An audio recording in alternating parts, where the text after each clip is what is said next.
কারণ জবাব দিলে এই সময় হয়তো এই ক্রেতা যিনি আছেন এই আব্দুল মালিক নামে এই লোকটা চলে যাবে। পরবর্তীতে 10 ভাই মিলে এতক্ষণ তো কুয়ায় ফেলেছিল, এবার মাটির নিচে দেবে। কেউ জানবেও না যে আমি মারা গেছি। কারণ মরুভূমির ভেতরে মানুষ মেরে বালি সরিয়ে যদি ওই জায়গায় পুঁতে রেখে দেয়, সমান করে দেয়, কেউ জানবে না যে ওখানে মানুষ মাটি দেওয়া আছে। সুতরাং তার চাইতে আমার এই লোকটার সাথে মিশরে চলে যাওয়া ভালো, অন্তত বেঁচে তো থাকতে পারবো। আজ তামাম দুনিয়ায় তাকান, মুসলমানদের ওপরে যে দোষগুলো দেওয়া হচ্ছে যে এরা সন্ত্রাসী, এটা কি সত্য? তামাম দুনিয়ার সবচাইতে বড় সন্ত্রাসী ইহুদিরা, আর ওরাই মিডিয়ার মাধ্যমে ছড়িয়েছে যে মুসলমানেরা সন্ত্রাসী। আমাদের নামে আরো যে বদনামগুলো আছে আমি নাই বললাম, কিন্তু চুপ করে থাকা ছাড়া ইউসুফ নবীর মতো আমাদের কিছু করার নেই। কারণ এখন কিছু বললেই যে আপনারা চলে যাবেন, তখন ধরে আমরা পুঁতে ফেলবে। এই জন্য অন্তত যা বলে বলুক, আমাদের বেঁচে থাকা লাগবে, আমরা যেন বেঁচে থাকতে পারি। এরপরে মিশরে যাই, দেখি কি অবস্থা দাঁড়ায়। যদিও আমি বিক্রি হয়ে যাচ্ছি, যাক, কিন্তু সময় আসবে যখন আমার এই টাকা পয়সা দিয়ে এই গোলামের জীবন থেকে আমি বেরিয়ে আসতে পারবো ইনশাআল্লাহ। সুতরাং ইবাদত মনে করে যারা এসেছেন, আজকের আলোচনার বিষয় কাজের সময় কাজ। এটা যে দুনিয়ার বিষয় না, শুধু আল্লাহ তাআলা কোরআনে আয়াত নাজিল করে জানিয়েছেন, এটা গুরুত্বপূর্ণ একটা বিষয়।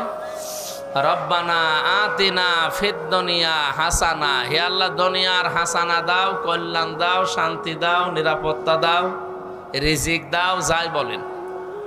তাহলে দুনিয়ায় আগে চাওয়ার জন্য শিখিয়ে দিচ্ছে কে? আফিল আখিরাতি হাসানা, এরপরে আখিরাতে দিও। আল্লাহ কিন্তু আগে আখিরাতের কথা দিয়ে পরে দুনিয়ার কথা দিতে পারতেন। তার দুনিয়ায় যার ঠিক নেই, তাফসির আছে আয়াতের, এই যার দুনিয়ায় ঠিক হবে না, ওর আখিরাতেও ঠিক হবে না।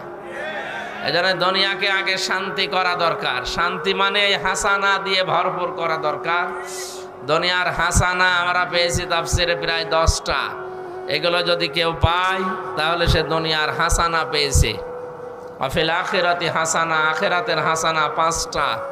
যদি কেউ ওই 5টা পরবর্তীতে পায়, সে আখিরাতের হাসানা পাবে।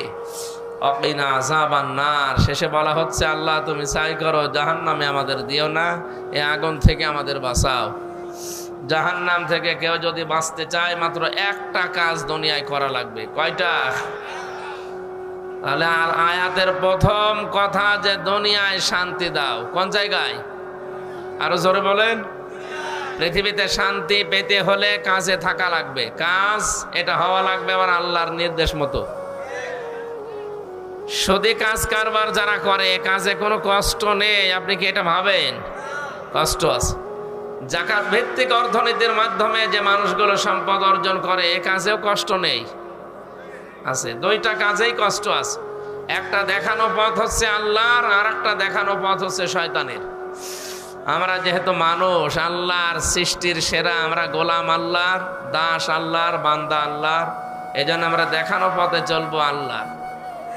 শয়তান আমাদের প্রকাশ্য দুশমন বা শত্রু। শত্রুর সাথে দুশমনের সাথে যে আচরণ করা লাগে, আমরা ইনশাল্লাহ এখন থেকে তাই করব। অনেকেই মনে করে শয়তান মানে ও সে আসাজিল শয়তান, ওই পৃথিবীতে আর শয়তান নেই।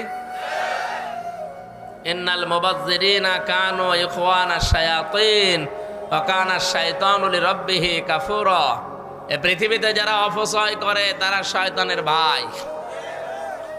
কোরআন পড়ে আপনি এমন একটা আয়াত দেখাতে পারবেন না যে বড় বড় গুনাহ করেছে কিন্তু শয়তানের ভাই বলে আল্লাহ আখ্যা দিয়েছে, আমি পাইনি।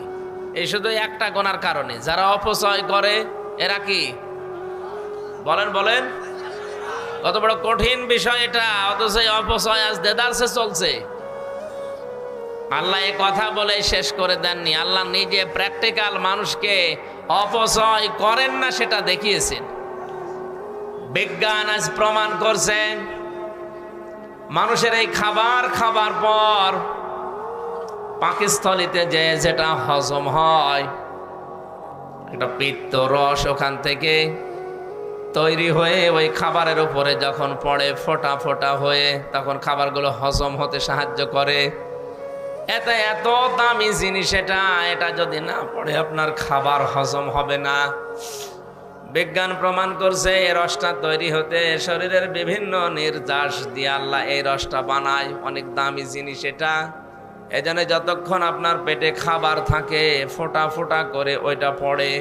খাবার বন্ধ হয়ে গেলে অটোমেটিক মেশিনের মতো ওটা বন্ধ হয়ে যায়। যেহেতু ওটা খাবার হজম করার জন্য লাগে, খাবার না থাকলে ওইটার দরকার নেই। এত দামি জিনিস খাবারের নির্যাস দিয়ে ওটা বানানো হয়। আমার আল্লাহ এটা অপচয় করবেন, নষ্ট করবেন, এই জন্য আল্লাহ এটা অটোমেটিক বন্ধ করে দিয়েছেন। দুনিয়ার মানুষকে জানিয়েছে তোমরা আর যাই করো অপচয় করবা না, আমি নিজে অপচয় করি না।